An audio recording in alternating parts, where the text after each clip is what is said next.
What a lineup we have today. This is the opening session and panel, so we're going to kind of lay the infrastructure and talk about the basics of AI and what a lineup, what a team, what a panel we have lined up for this. So we'll start with Kevin Yu, who's the Director of AI Infrastructure at a small company you might have heard of, I'm not sure, Facebook? Woo! Don't fall, this is complicated. Amit Ben, Head of Technology and AI at LogMeIn. Wake up, folks. There's Red Bull outside. All right, next we got Levre. Did I do good? That's good. Awesome. All right. Who is the business development at Founders Factory. I've been hearing a lot about you guys and your work lately. It's amazing stuff you're doing. Journo, Chief Data Scientist at Intelligo, hot company using AI for intelligence and background checks. And Sergey Nikolenko, Chief Research Officer at Neuromation. Did we get all your names right? Beautiful. I got my names right, but not my picture over there. But that's fine. It's okay. It's okay. It's fine. No one's perfect. All right.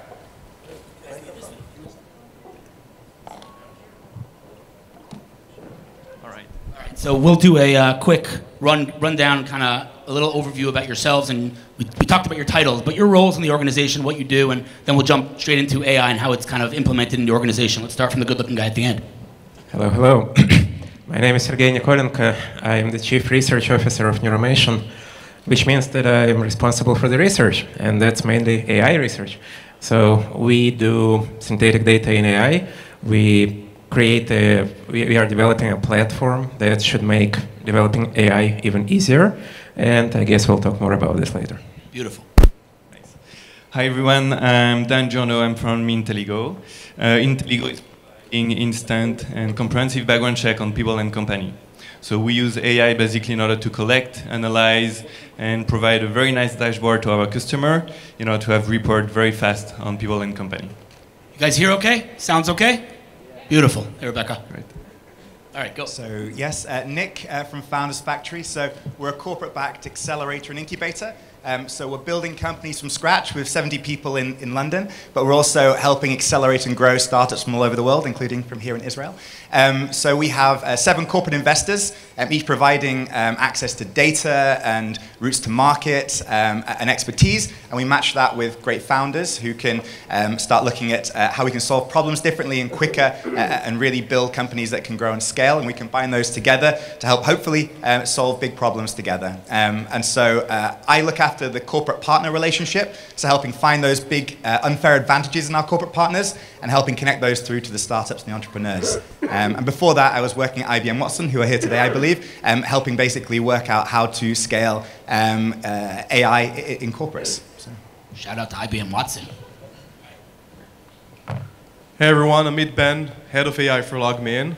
LogMeIn, for those of you who don't know, is the 5th largest SaaS company in the world. We have a ton of billion users, products like GoToMeeting and LastPass, and one of the products is Ball360 that is developed here in Israel. I lead the research center in Herzliya for AI and all of AI initiatives in the company globally. And before that, I was the founder for NanoRep, an AI chatbot company that was acquired in 2017. Hi, I'm Kevin, Director of AI at Facebook, AI infrastructure at Facebook. Facebook uses AI in pretty much all their products across the board to do all sorts of things, from recommendations to removing bad accounts, fake accounts, things of this sort, integrity, so forth. My team builds the infrastructure that's used across all of Facebook to do very large scale AI processing, whether it's from linear regressions through neural nets and so forth. We tackle the production side, where you're doing exabytes and very large amounts of data and large amounts of training, to even the experimentation side, where people want to try out new ideas. Facebook has a very active research component and FAIR, and we try to tie together from research to production as smoothly as possible using products such as PyTorch. Love it. All right, so let's start with you, Kevin, all right? Sure. Since you got the mic already. Okay. Let's talk about the first question that my mom asks me when I talk about AI is, are they going to take our jobs? Should we be worried about AI? Should we be scared of these things? Are they, is this the Terminator, right? Tell me about what your thoughts are on that in terms of Facebook and in general. I think in general, I think that AI has gotten a lot more recognition in the last few years. Those who've been involved with AI for many years will see that seems every decade or so, or 12 years, come about with some new innovation, and everyone gets very hyped, and then it settles down some, and so forth. I think this time around with neural nets, it does a lot better. Should I make a Gotha joke? No. Too soon? I think with AI, what we're seeing with the neural nets and deep learning right now is when it works incredibly well. And so I think that people are, it's changed the perception some, but I think that our lives have already been changed. If you think about how many times you've called a call center and you get this computer, and it's doing this speech recognition, a lot of this stuff is now being powered by AI. Right? And so there are things that you go online, you get advertising recommendations, you read your news feeds and so forth. Everything, it's there already. I think that I saw a very good episode from John Oliver on, and he's talking about like ATMs, and everyone's very afraid about ATMs would take out all the bank teller jobs. And in fact, it's actually just changed how that's evolved. I look at Facebook and I see the amount of data scientists that we're hiring, and the amount of AI specialists that we're hiring to do a lot of the work. This stuff doesn't happen for free, it doesn't happen by itself. So I think that it's not gonna result in a net decrease in jobs. I think you will see different fields come up. And just like technology always does, it evolves. So. Interesting. On the website of the actual conference, I saw that intercom is implemented, right? I mean, that's a benefit, that's no loss. So you're saying it's not going to replace jobs, it will just maybe shift the kind of jobs that we have. You want to give an answer over there at the end? I'd like to interject here. I want to pick up on the bank teller example. Actually, I read a study about this, and it said that the total number of bank teller jobs after introducing ATMs actually increased. Because, well, there was an effect that now you could afford to have smaller bank, I don't know how to say this, smaller bank offices, and they could afford to have a much wider network of offices, and therefore they needed more tellers, not less. And that's the story of every technological progress that was supposed to take our jobs. Like the Luddites were against textile machinery, but actually the weaving jobs increased, and everything just always comes out towards more jobs, not less. Every time there's a new technology, everyone gets scared, right? Yeah, exactly. So, is AI going to take our jobs? Not if you're a data scientist, so no. But and the rest of us? Like, raise your hands if you're a data scientist. Data scientists, raise your hand. Wow, we got some geeks in the room. I love it. All right. Nice. So, actually in LogMeIn and Bolt 360, we've been developing chatbots for 10 years. And whenever we went into a company, basically what you tell them is that we're going to get this chatbot in, and this is going to do the work of your agents. And the immediate reactions for a lot of these support organizations is, are we going to cut jobs in half? So, and the truth was that in most cases, they didn't cut any jobs, but we didn't displace their jobs. We didn't change, we just displaced it and we evolved it. So instead of doing those menial questions that are repetitive and taking, so AI is going to take the mundane and simpler tasks away from people and give them more meaningful and basically allow them to evolve their positions. And this is when we see whenever there's a revolution. When there was the Industrial Revolution, people are afraid that typewriters and presses are going to take their jobs. But that's not what happened. Usually what just happened is just it made your jobs safer and more interesting. And it's important to mention that we're a while away from AI being smart enough to literally replace human brains. In other words, today, even some of the most advanced, sophisticated AI solutions, the last mile, quote unquote, is still human interaction. Right? I know at Intelligo, right? Humans still, analysts, right? Very true. We use AI in order to collect and analyze the data automatically, but we still have the last layer of analysts, of human analysts. And the first reason is for sure to verify the data and check that everything is fine, but it's also for something super important for AI. It gives us feedback. And in order to train the model to do algorithm, we need labeled data. To have this level data, we need analysts, we need human people to verify the data, at least today. Maybe later on we will generate data, but I think for today we need this human touch. So what you're saying is that humans are training the algorithms that are going to put them out of jobs? For sure. All right, just making sure. All right, cool. I just wanted to add something.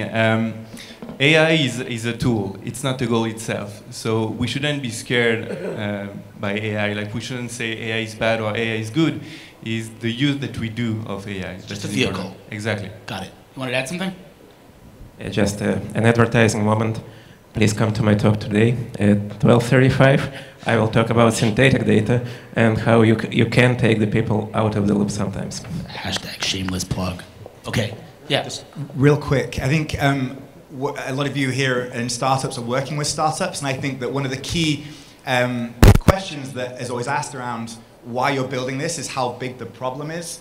And I think that we've seen recently a lot of people kind of estimating the scale of AI taking people's jobs as a problem. So now we're seeing a lot of startups here to solve that problem with data and AI. So in the kind of, I guess, corporate mobility space, there's been a raft of companies helping retrain, helping to help mobilization from one job into another job. And it's all kind of built on this problem that's growing around, will AI take our jobs? And that's kind of a really interesting kind of feature of the startup market, is that if a problem becomes big enough, then there'll be a big enough market to build something really special in that space. So company like Paddle HR is helping mobility in companies, and Chosen is another company that's helping kind of use AI to match where people should be. And I think that's a kind of fascinating ecosystem around problems and solutions in the startup community. I just wanted to point out that I just noticed that we have an incredible amount of accents on this stage right now.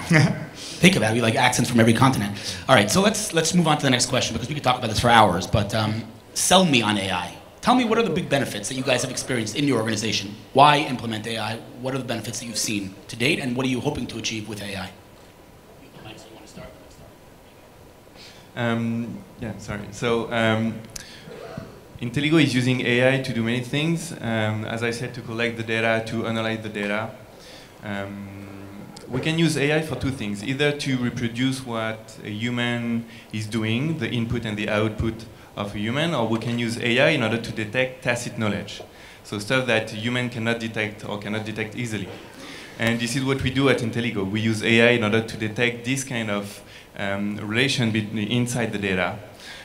This is something that a human being can done sometimes. That most of the time cannot be done easily, or at the speed that we want, or the accuracy that we want. And this is something that we see in our system now, and we can see in other industries. The system, the algorithm can outperform the humans.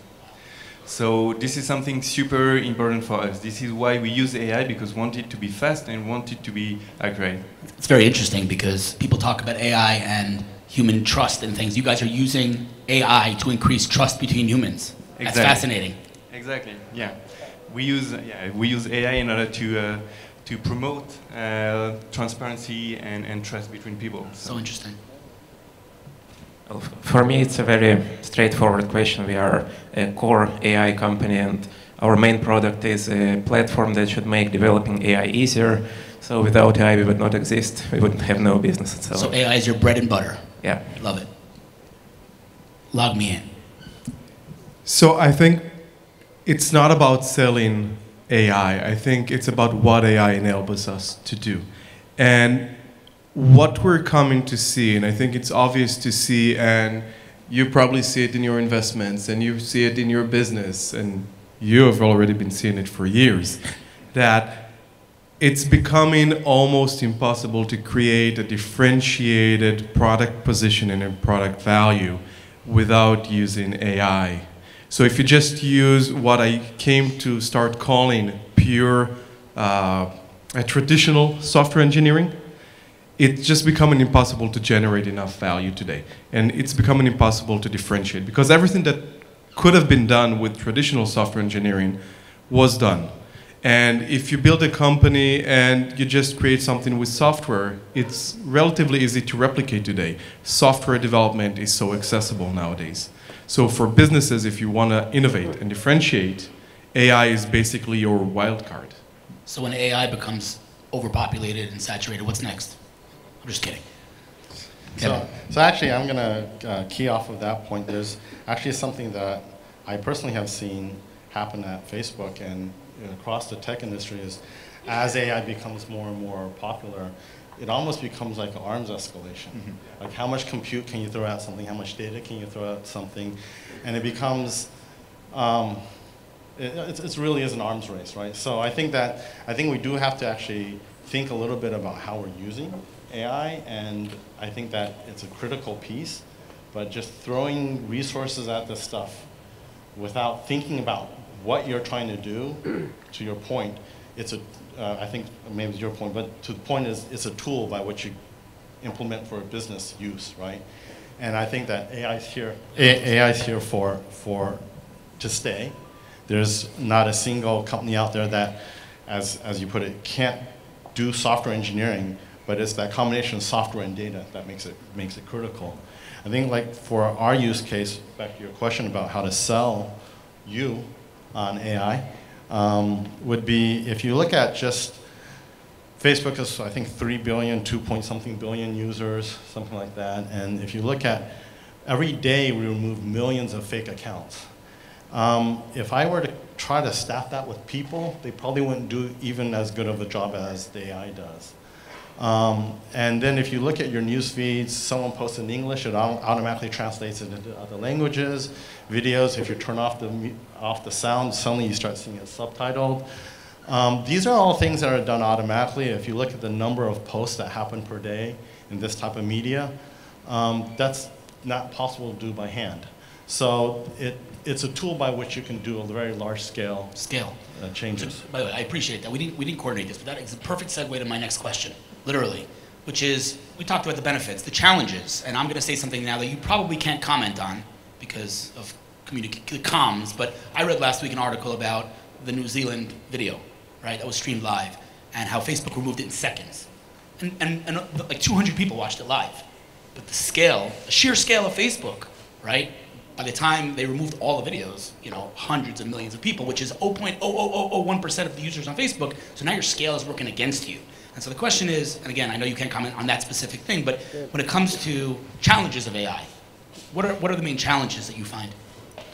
I think the main challenges probably come from two parts. One is from the technical side of just scale. The amount of data that has to be processed. I think David touched on this at the beginning, the bias of data sets. We're getting to the point where with some of the applications where the bias of data sets actually influences the outcome. And I think that's something that is very hard.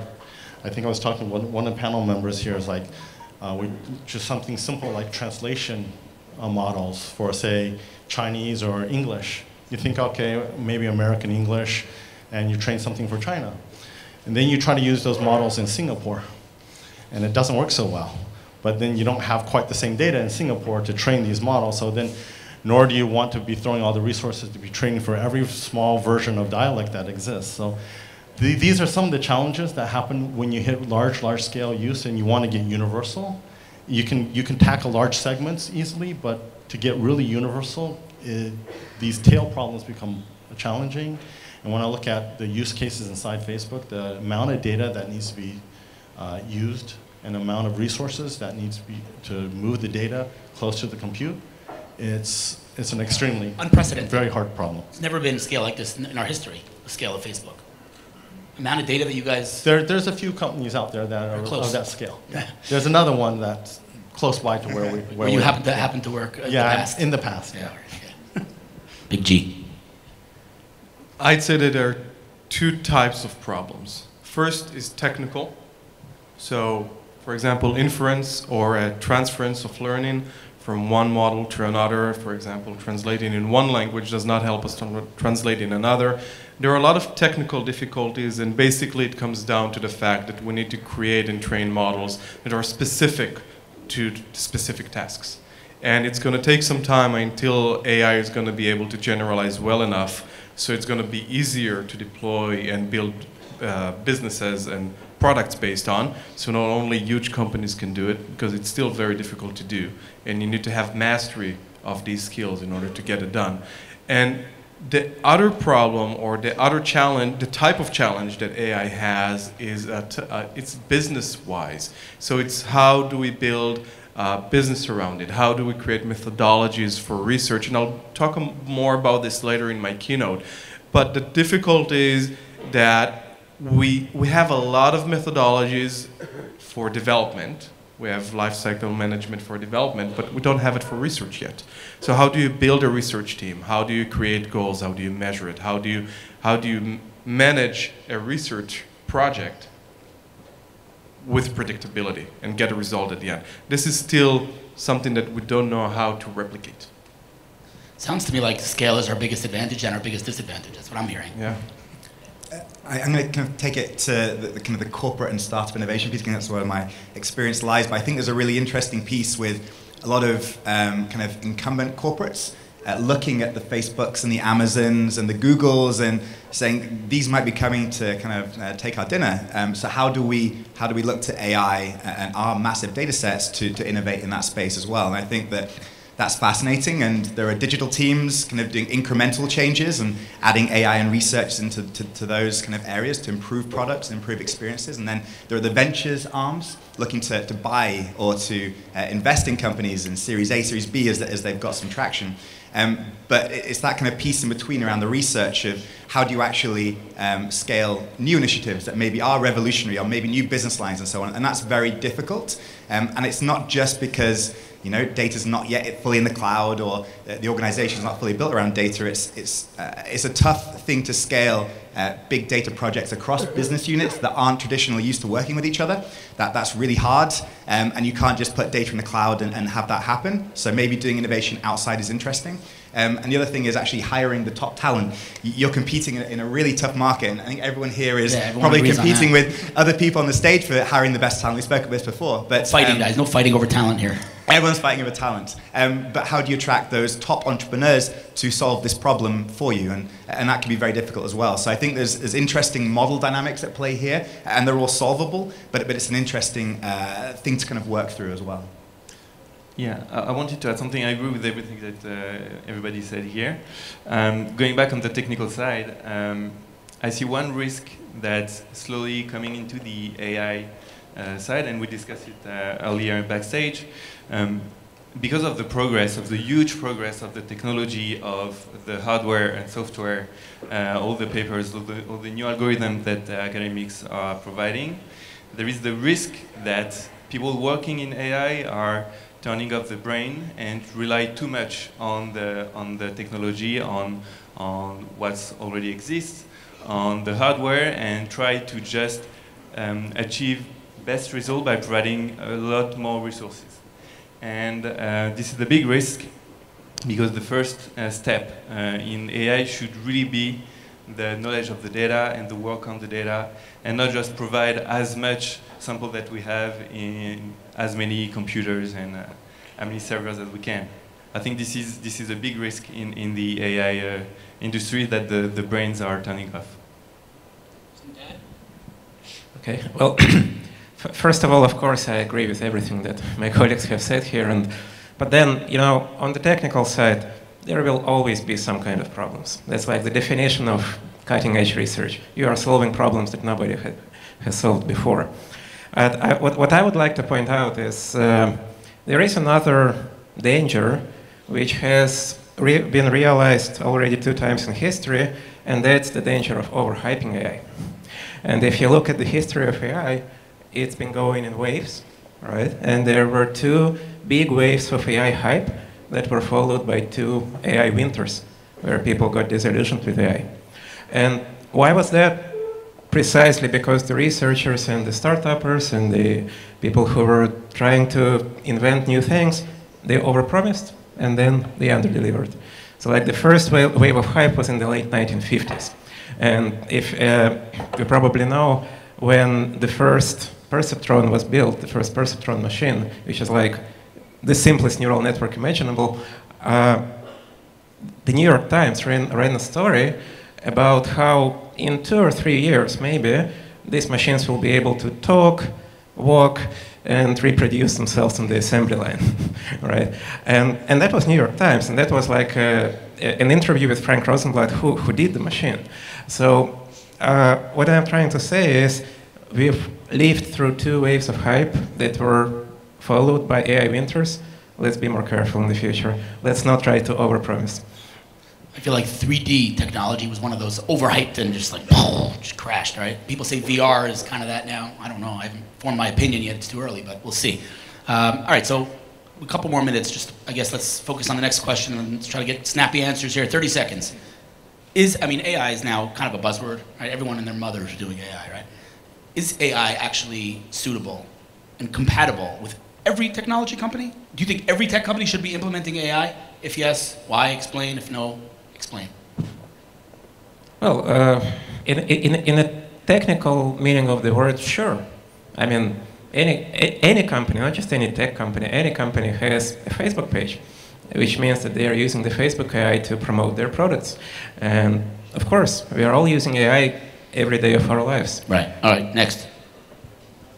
The answer is yes. Every company should use AI. I think if it's not for the core solution of the company, it can be used for business intelligence, it can be used for other things in order to analyze other data inside the company itself, to analyze the market, to do anything. So AI is useful for any industry and every company. I think the interesting thing that's been developing in the past couple of years is the fact that there are platforms now to use AI if you aren't an AI expert. So rather than being a researcher, you can now use AWS or Facebook's tools or Google's tools and actually just play around with it without being a technical expert. So I think that that's kind of a really interesting development. It means that other people can use AI. Cool.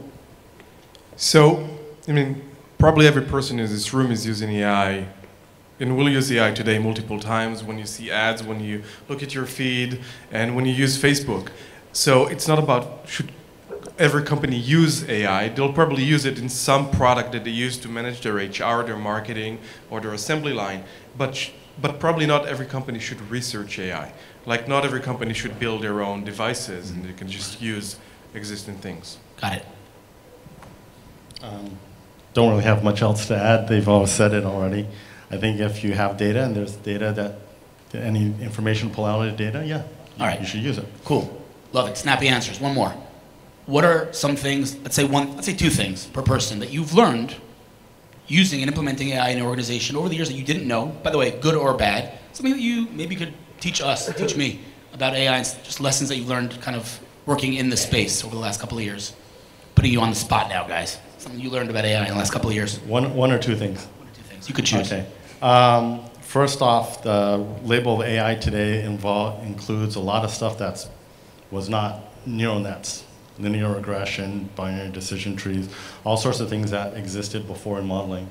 So that was one rather interesting surprise to me. The second one was sort of background from web scale, just large distributed systems. Some of the unique challenges that AI has that's a little different from web changes the problem just a little bit to make it difficult. Cool. I mean, we do a lot of research. We learn something new every day. I think one of the things we constantly learn is that we still don't know a lot of the underpinning and the internal workings of a lot of our models. We've recently developed a model that peers inside other models to help us create insights and learn and guide its learning. And it taught us a lot of things about what models can and cannot do. I'm going to cut you guys off because we have like 1 or 2 more minutes, and I wanted to know if there are any questions from the crowd. Otherwise, we'll continue with the answers. If there are any questions, raise your hand, and we'll hopefully give out mics. All right, let's continue then. You got a question over there? Yeah? Can you get him a mic?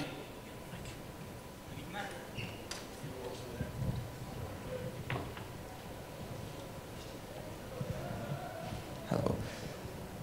We've already spoken about AI disrupting the job market, but oftentimes in history where we've seen a new technology developed, we've also seen the extinction of other technologies, such as the computer replacing the typewriter, the gun replacing the sword. My question is, how will AI impact other technologies that we use daily? AI is not a single technology. It's a huge cluster of technologies. Some of them will replace some others. So will it affect other technologies that we're using? AI? I think it's kind of fascinating with a couple of things. That VR is interesting. You know, how do you use new interfaces with new technologies? So voice and maybe even bots and stuff could be fascinating when paired with VR and environments. Same with 5G. So new telecoms platforms enable basically more intelligence on devices and so on. So I think that mobile and VR and new experiences will be kind of empowered by AI, which they couldn't do before. Cool. I think a lot of different use cases are going to be shifted. Just think about NVIDIA, the new DLSS. So they're doing anti-aliasing with deep learning. So anti-aliasing, hopefully, if this is working well enough and prevalent enough, it's going to go away. So this technology is going to change. But generally speaking, everything that is doing a lot of heuristics and a lot of processing on data is going to probably be absorbed with AI over time. Anything to add over there? All right. No time for one more question? No more questions.